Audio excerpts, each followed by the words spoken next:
Hello everyone, and welcome back to the Ryan Retro channel. In today's video, we're going to be running Steam on the Retroid Pocket 5. This is not streaming, this is running directly inside the Retroid Pocket 5 through Winlator. We can use the screen of the Retroid Pocket 5 as a touchpad, we can also connect a mouse and use it like a computer, we can look through our library and install our games, just like how you would on a Steam Deck, but at a much smaller scale. So my hope with this is that with further improvements, we can essentially turn the Retroid Pocket 5 into a Steam Deck Mini. So let's jump into a few games now that I got installed. I have for now only got this installed on the internal drive, so we don't have too much storage space to work with. Let's first of all jump into an absolute classic, one that I always want to show, Skyrim. So like on the Steam Deck or any Steam computer, we just simply hit the play button. Skyrim is one of those games that has its own dedicated launcher, so we're going to need to hit the play button and then it will launch into the game and we should be able to use our controls on the Retro Pocket 5 without any issues. Actually the game just crashed. So usually I might edit something like this out of the video, but I think it's quite important to talk about it because I've been testing Steam on the Retroid Pocket 5 for about the last week, maybe 10 days, and there have been quite a lot of crashes, but I've also found quite a lot of fixes for things like this. So if things keep crashing all the time, one thing I would suggest is going into big picture mode by moving the mouse up to this little TV icon at the top, tapping that, and I found that helps a lot with stability. So let me try once again in big picture mode. It also means we can control Steam with our face buttons and D-pad rather than having to use the on-screen touchscreen as well, so it is better suited to something like this. It's a little bit laggy controlling the menus, but we can navigate through them with our gamepad here, and big picture mode basically makes this exactly a Steam Deck.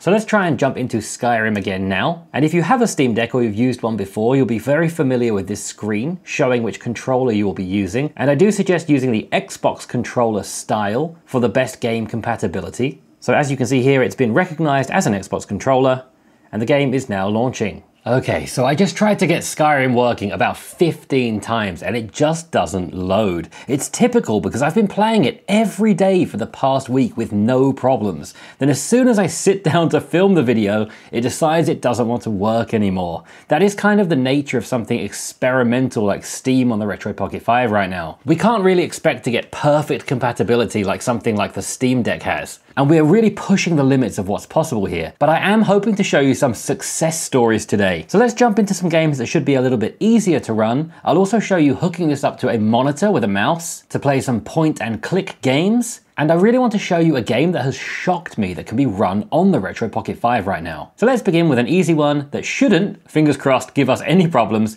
Evoland. You will see I've also jumped back into the regular Steam homepage. That's just because it's a little bit faster and not laggy, like the game view sometimes is.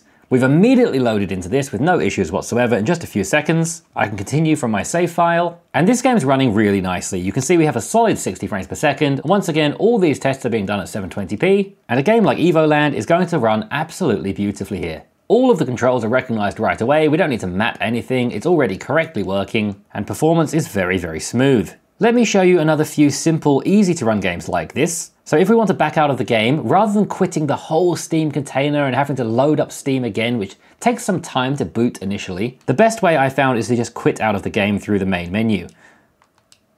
This also ensures that our games are saved. So let's quit out of the menu.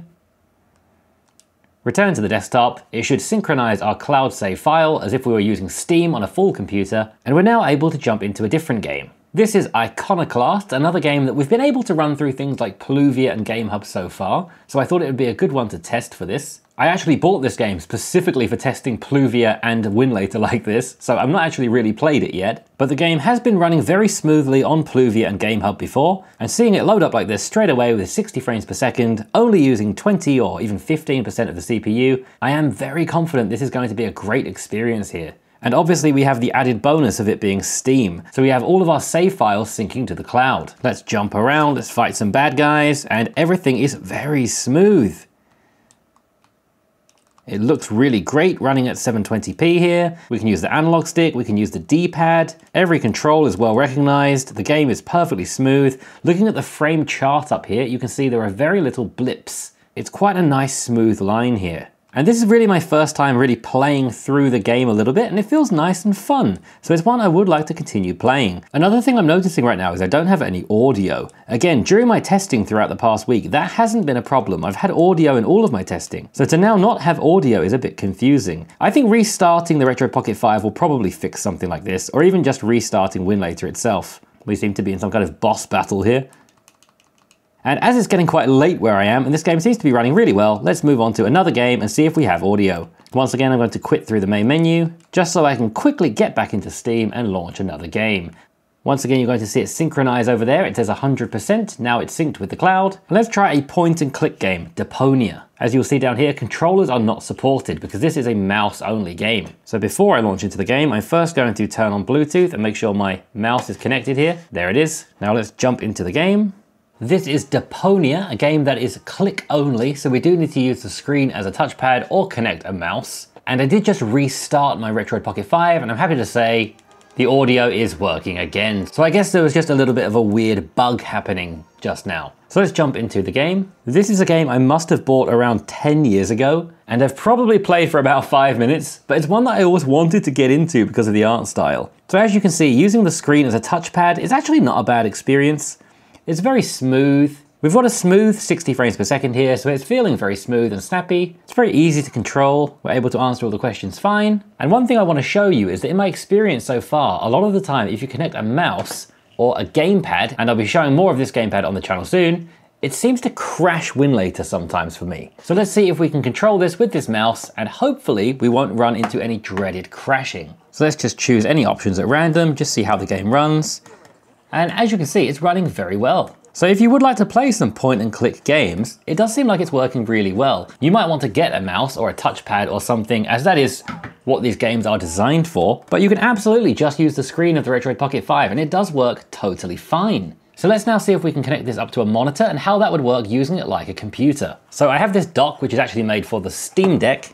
So we do need to put the Retroid Pocket 5 upside down into this to access that USB-C port, which is on the bottom. I'm then going to connect the Retroid Pocket 5 to the dock itself, and then I'll connect an HDMI cable here to my monitor. I'm now moving the mouse around, and I'll just quickly show you my monitor to show that it's all working. Please excuse the mess on the desk right now. I have been sick for the past week. But here we are with a perfectly functional Retroid Pocket 5 as a Steam computer, hooked up to a screen, a mouse, and I will try to get the keyboard functioning as well, but I do find that if you start connecting too many input devices, it seems to crash. But as you can see here, using the mouse, it's working perfectly on the big screen, and we still have a solid 60 frames per second. And while this is a 4K screen, but right now I'm running at only 720p, if I try to get up nice and close for you here, it actually does look pretty sharp. Tomorrow I'm also going to do some more testing of this using the Odin II portal on the TV, but I hope this was helpful just as a quick glimpse of what's possible. For now, let's get back to the desk and try a more impressive game. In order to quit out of this game and get back into Steam without closing down the whole application and having to load it up again, and considering that there's no controller support for this, we only have a mouse, so it's not really easy to get out into the main menu. I'm going to swipe in from the left side of the screen and bring up the task manager,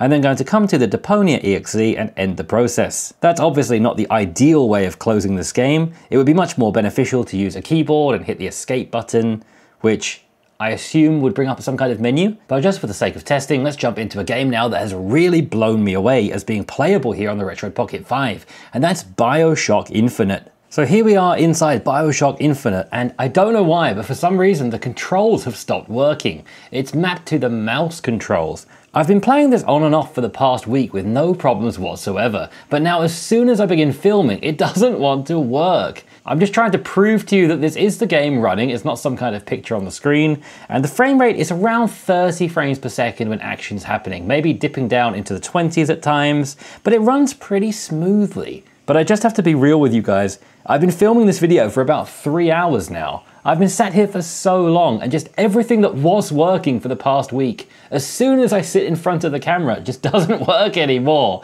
So unfortunately, there's not going to be much more I can do with this. I just hope I've shown you some potential with Steam on the Retroid Pocket 5, and I encourage you all to set it up for yourself and see what you can get running in your own game libraries, because when it does work well, it's really fantastic. So try it out for yourself, and if you would like to set this up for yourself, check out the link in the description to Zero Gimchi's guide, which I followed to get this up and running. He's basically the god of Winlator, And his guide is very easy to follow, so do check that out. And if you'd like to pick up your own Retroid Pocket 5, you can also check out my affiliate link in the description to the official Retroid website where you can buy yours, the same place I bought this one. I would like to say a huge thank you to my patrons for supporting me every month. It really means so much to me. And thank you to everybody for watching this video. Please give me a like and subscribe if you didn't already. I'm sorry that it wasn't more successful. I really have been trying for hours to get this working for you guys, but we are just pushing the limits of the Retroid Pocket 5 here. And when you're doing something like that, you're always going to run into some issues. As I said, I will be back tomorrow running the same games and different games on the Odin 2 portal with a more powerful chip. Let's see what we can get running through Steam on here.